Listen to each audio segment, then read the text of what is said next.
So, Peter, tell me about what's driving you as a business, what motivates you and as a management team gets you out of bed in the morning.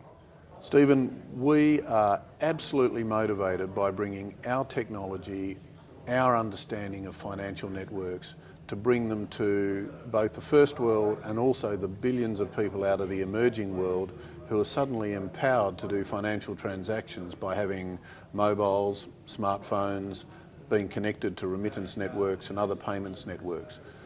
We can bring to them financial services that they've never had before. So I'm sure a lot of people have heard of things like Apple Pay because they've been in the news, and maybe even Square. Do you compete with those, or are you more about the plumbing? Where do you fit in this big ecosystem?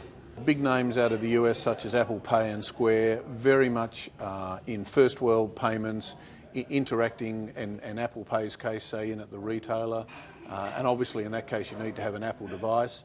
We're much more about cross-border transactions, payments in the growth emerging markets, bringing in new types of payments for, say, Chinese consumers in Australia, where actually Apple Pay and Square are not relevant.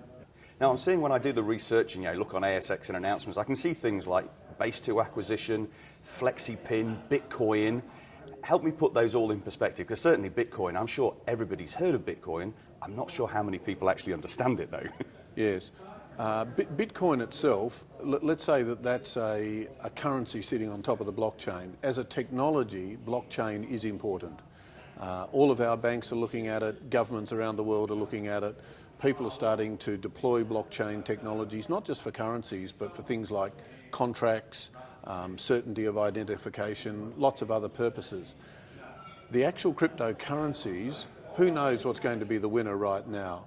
But what we do know that as an asset class, people are starting to invest in it. It's got its own value in terms of paying people, setting firm contracts and so forth. And maybe one day we'll all look back on it and say, just as gold was the backing of other currencies, maybe one day we'll see that cryptocurrency has its own sort of value for people. So as a business, it certainly feels like you're at the heart of this sort of banking and financial revolution, providing services not just in a focused area like a one-off play with Apple Pay, but a broader spectrum. But how are you financed for this? Whereabouts are you in terms of growth, in terms of profitability? Just paint that picture for the investors. We have multiple revenue streams. Our aim is to be profitable in the financial year 2018 year. Revenues should be of the order $5 to $7 million, and for us to be profitable within that range. Actually, most of our revenues, even from the technology side, actually have a large recurring component about them. So, Peter, obviously you're in a hot space. Canary investors are always looking for great companies. Give me 3 really short, sharp reasons why they should be excited about you and consider you in their portfolio. Reason 1, we're in big thematics. We're in mobile, we're in payments, and we're in emerging markets. 2, we have strong revenues from multiple revenue streams. 3, we intend to be profitable, which is unusual for a smaller fintech and IT company on the ASX today.